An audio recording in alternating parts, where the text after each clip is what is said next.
Hello everyone. कल भी तुम लोगों को पैसेज लिखना दिया था कि भाई पैराग्राफ कैसे आता है, चीज़ें सिखाई थी कि पहले 5 तुम्हें क्वेश्चन देखने।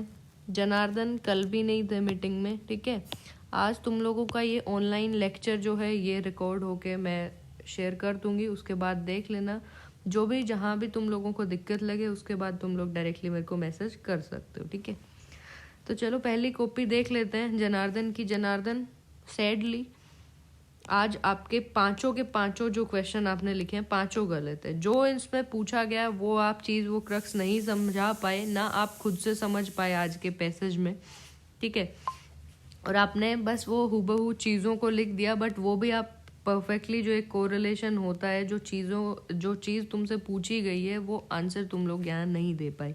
पहला क्वेश्चन था what hurdle the progress of India, कि इंडिया की जो प्रोग्रेस है उसके बीच में हर्डल क्या बन रहा है, किसको हर्डल बताया गया है कि क्या इसके बीच में इसको प्रोग्रेस नहीं करना दे रहा है। तो इसमें तुम्हें बताया गया था कि जो हमारे फोर फादर्स हैं वो बहुत अच्छे से चीज़ों से डील करते थे, बहुत ही क्लियर, उनका क्लियर कट जो था थॉट्स थे, वो जो बाहर के जो आउटसाइडर्स थे उनको भी क्लियरली एक ओपन माइंड से देखते थे। ये सारी चीज़ें बताई। उसके बाद धीरे धीरे लेटर पीरियड्स में उन्होंने बोला था कि जो आपका पैसेज है कि चीज़ें थोड़ा सा डिग्रेड होती चली गई, डाउनग्रेड हुई। तो उस टाइम क्या हुआ कि उन्होंने बताया कि पहले तो वो जो आंखें जो खुली रखते थे, they used to keep their eyes open. अब इन्होंने आईज के बारे में ये बताया है दैट दो सेम आईज गोट श्रैंक्ड, कि भाई वो थोड़ा थोड़ा वो उन चीज़ों को इग्नोर करते जा रहे थे अपने आउटलुक में। वो नैरोवर वाइडर जो अप्रोच था पहले वो नैरो होता जा रहा था।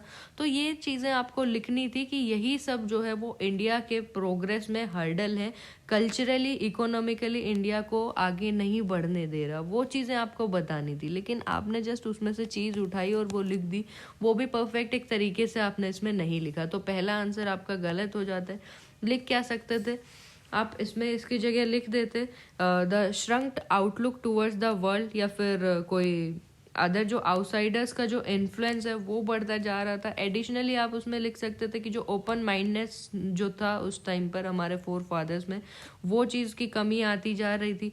उन चीज़ों को हम लोग फॉर ग्रांटेड ले रहे थे। तो ये सारी चीज़ें क्या हो जाएंगी, ये एक हर्डल हो जाएंगी, hurdle in India's progress, India की प्रोग्रेस में हर्डल बन जाएंगी, ठीक है। तो फर्स्ट वाला आपने जो लिखा है ये हटा दो, इसको अपने लैंग्वेज में लिखो, पहली बात। दूसरी बात, जो पूछा है वही लिखो, ये बीट अराउंड द बुश वाली चीज़ मत करो। नेक्स्ट आप लोगों से पूछा गया कि इंडिया की वाइटलिटी में यूनिकनेस क्या है।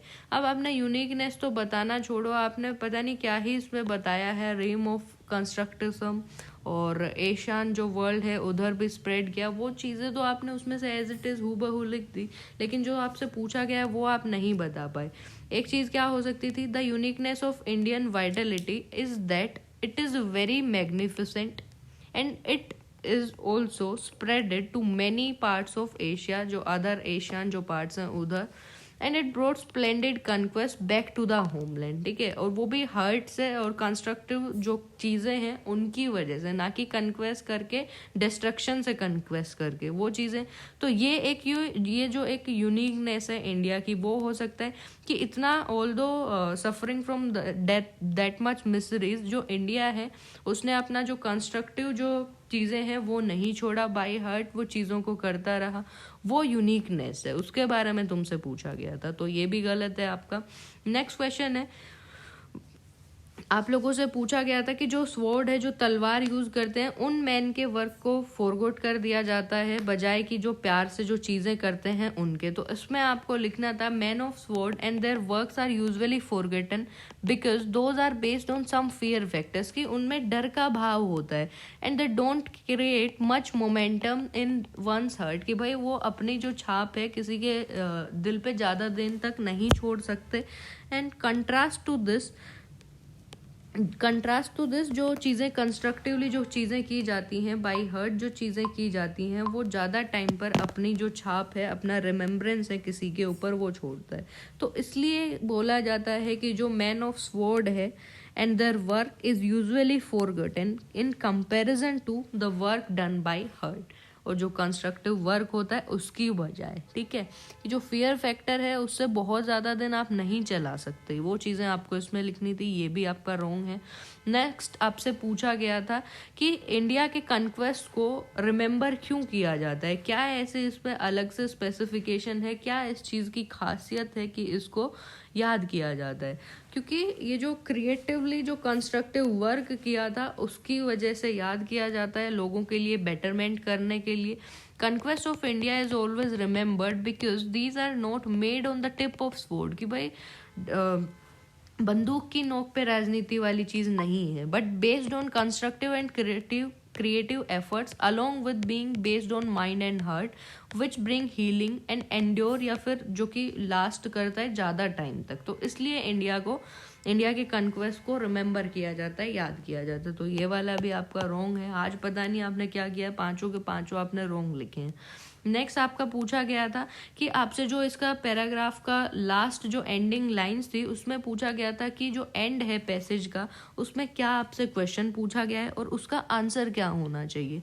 तो आपसे क्वेश्चन ये नहीं पूछा गया था कि इसके बाद जो बर्डन होगा वो कौन संभालेगा, ये तो क्वेश्चन था ही नहीं आपका क्वेश्चन था, आपको लिखना था the question in the end is which will triumph in the end and on which side do we stand along with forces of constructive and creative efforts, कि हम लोग कंस्ट्रक्टिव क्रिएटिव एफर्ट्स की side जाएंगे या फिर हम लोग destruction की साइड जाएंगे। वो चीज़ आप लोगों से पूछी थी, ठीक है। और इसमें आपको लिखना था डेफिनेटली आपको कंस्ट्रक्टिव जो वर्क है, जो ट्रूथ है, उसकी साइड जाना था, ठीक है, ना कि आपको डिस्ट्रक्टिव वाले की साइड। जो पूरा जो आपका पैसेज है उसका अप्रोच ही आप लोगों के लिए कंपैशनेट जो होना है, कंपैशन रखना होता है, उसके ऊपर बेस्ड है। कंस्ट्रक्टिव बाय हार्ट चीज़ें करनी है, कंस्ट्रक्टिव वर्क करना है, क्रिएटिव वर्क करना है जो कि ज़्यादा टाइम तक रह सकता है। सो आपको लिखना था we should stand by this only, कि हमें कंस्ट्रक्टिव जो वर्क है उसी के पाथ को चूज करना चाहिए, ना कि डिस्ट्रक्शन वाले पाथ को, ठीक है। तो ये आपको इसमें लिखना था। चलो नेक्स्ट कॉपी देख लेते हैं एक बार। राकेश को देखते हैं। राकेश ने फर्स्ट आंसर जो है वो ठीक लिखा है। इस पर कोई ये थोड़ी सी चीज़ें जो ऐड ऑन करनी है, लाइक ड्यू टू दिस हो गया, बिकेमिंग नहीं आएगा। अभी आप इसको पास्ट में लिख रहे हो, अगर ग्रीव यूज़ कर रहे हो तो बिकेम लिखो, या फिर इसको लिखो ये वाली लाइन की जगह all these hurdle in progress of India या प्रोग्रेस इन इंडिया, ये चीज़ लिखो। सेकेंड ठीक है आपका, ये भी ठीक है, ठीक है। इसको थोड़ा सा और एलेबोरेट कर दो, कोशिश करो कि अपने वर्ड्स में लिखो। आज की जो बेस्ट कॉपी तुम लोग देख सकते हो शुभम की कॉपी है, शुभम की कॉपी से और कुछ नमन की कॉपी से आप लोग रेफरेंस निकाल सकते हो कि अपने वर्ड्स में किस तरीके से चीज़ें लिखना है। अभी बात कर लेते हैं जो आपने जहाँ बहुत ज़्यादा बड़ी एक मिस्टेक करी है। अब आपने इसको इंडिविजुअली अपने ऊपर ले लिया, और चलो लिया तो कि भाई उसने पूछा है कि तुम्हारा स्टैंड क्या होगा, वो ठीक है, बट आपने जो इसमें लिखा my answer to this question is I follow, ये चीज़ हटा दो। इतना आपको इंडिविजुअल चीज़ें नहीं लेना है। वो जस्ट एज ए ऑथर तुम लोगों से पूछ रहा है कि तुम सबके बारे में पूछा है, उसने इंडिविजुअली किसी एक पर्सन से नहीं पूछी वो चीज़ें, ठीक है। और इसमें भी आपने जो ये स्टैंड लिया है कि दोनों ही अपनी जगह ठीक है, कंस्ट्रक्टिव और डिस्ट्रक्टिव चीज़ें दोनों अपनी जगह ठीक है, नहीं ठीक है। पूरे पैराग्राफ में आप लोगों से यही चीज़ बताई गई है, यही क्रक्स इसका निकलता है कि डिस्ट्रक्टिव चीज़ें ज़्यादा दिन तक नहीं चलती हैं और उनको फॉलो नहीं करना चाहिए हम लोगों को। कंस्ट्रक्टिव जो वर्क है वो करना चाहिए आप लोगों को। ऐसे राइटिंग में और इनमें भी मैं हमेशा बोला करती हूँ कि कंस्ट्रक्टिव क्रिटिसिज्म करो, क्रिटिसिज्म तो करो, लेकिन ऐसा करो कि उसको कंस्ट्रक्टिव क्रिटिसिज्म बनाओ। तो आप इसमें कैसे आप इतना एक्सट्रीम स्टैंड ले सकते हो? तो ये वाला स्टैंड आपको नहीं लेना, आपको एक पॉजिटिव साइड जाना था, दैट इज कंस्ट्रक्टिव और क्रिएटिव जो वर्क होता है उसकी साइड, ना कि डिस्ट्रक्शन वाले की साइड, ठीक है। यहाँ तक फर्स्ट पैराग्राफ तो ठीक था कि क्वेश्चन पूछा क्या है, वहां तक चीजें ठीक थी, लेकिन जो आंसर है वो बदलो अपना, ठीक है। नेक्स्ट बात है अभिषेक आपने पूरा 5 क्वेश्चन नहीं लिखे, 3 ही क्वेश्चन का आंसर आपने भेजा है। तो पहले में जो हर्डल लिखा है उसका डी हटेगा वहाँ से, और अगर आप इसको चेंज करोगे जिस सेंस में आपने लिखा है तो यहाँ ग्रोइंग और नैरोवर हो जाएगा, shrinking due to outside influences हो जाएगा, ये ठीक है, कुछ हद तक कोरिलेटेबल है, ये भी कोरिलेटेबल है, एज सच कोई इसमें गलती नहीं है। बट आपने क्या किया है, एज इट इज जो का तो वहाँ से चिपका दिया। आपको लास्ट क्लास में भी बोला था अपने वर्ड होने चाहिए आप लोगों के, ना कि दूसरे के, बट ठीक है। ये भी ठीक है, ना लिखने से तो बेटर है या फिर गलत लिखने से बेटर है चीज़ें। अभी ये वाला नहीं समझ आया, इसका आप मुझे दोबारा से लिख के भेजोगे थर्ड वाले का, क्योंकि ये कोई मीनिंगफुल सेंटेंस ही नहीं बनता। चाहे 2 बार पढ़ो चाहे मैंने 3 बार पढ़ा, कुछ भी समझ नहीं आया कि इसमें लिखना क्या चाहते हो आप। तो इनको दोबारा से लिखो, और जो 4th और 5th रह गया वो किस खुशी में छोड़ दिया वो भी बता देना, ठीक है। नेक्स्ट देख लेते हैं। हाँ, शुभम का कॉपी आज आप लोग सब देख सकते हो। अभी मैंने तो ये इसको रीड आउट कर लिया, तुम लोगों की बारी है कि तुम लोग इसको पूरा लाइन वाइज पढ़ोगे। तुम लोगों को होता है कि अपने वर्ड्स में कैसे लिखना है। कल मैंने आंसर राइटिंग जो आपकी हुई थी उसमें लिख के दिखाया था कि कैसे अपने वर्ड्स में चीज़ों को लिखना है। तो आज के जो पैराग्राफ है उसके लिए तुम लोग शुभम की कॉपी रेफर कर सकते हो। फर्स्ट जो आंसर लिखा है कोई भी उसमें गलती नहीं है, रेफरेंस निकाल के ही लिखा है, कुछ चीज़ें अपने आप से ऐड ऑन नहीं की इन्होंने। जो पैराग्राफ में बोला है वही चीज़ों का आंसर दिया है, उन्हीं की उस चीज़ में दिया है जो उन्होंने लिखा हुआ है, ठीक है। बेस्ट आंसर इनका 3rd है और 5th है। 5th वाले में भी इन्होंने बहुत परफेक्ट चीज़ें लिखी हैं। बस शुभम एक चीज़ करना कि जो आपने ये ऑलमोस्ट 2nd, 3rd और 4th तीनों में ये लाइन रिपीट की हुई है, इतना रिपीटेशन मत करो इन चीज़ों का, ये बार बार मत रिपीट करो। 2 में हो गया, मोर देन इनफ है। यहाँ से हटा दो, हटा दोगे तो भी काफ़ी 6-7 लाइन आपकी बच जाती हैं, ठीक है। ओवरऑल आज इसको एक बेस्ट अटेम्प्ट कह सकते हैं आपका, ठीक है। कल आपने लिखा नहीं बट कंपनसेट कर दिया चीज़ों को, आज बहुत बेटर लिखा है। उसके बाद नमन ने लेट कॉपी शेयर करी थी, तो नमन की कॉपी आज जो है वो चेक नहीं होगी। मैंने चेक कर दी है बट आपको मिलेगी नहीं, क्योंकि टाइम पे तुम लोग लिखते नहीं हो।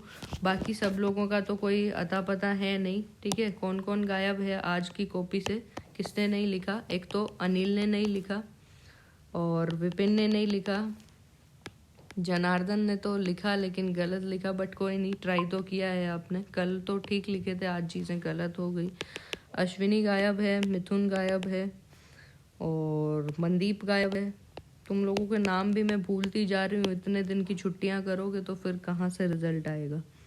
और बाकी 4-5 लोग और गायब हैं। निहाल गायब है तुम में से, वैशाली, आई थिंक वैशाली ने तो लिखा है, तो लिख लिया करो तुम लोग सभी बाकी, ठीक है। आई होप आप लोगों को ये चीज़ें समझ आई होंगी। जहाँ कोई दिक्कत लगे किसी को अपनी कॉपी में, तो उसके बाद हम लोग इसके ऊपर डिस्कशन करेंगे। All right.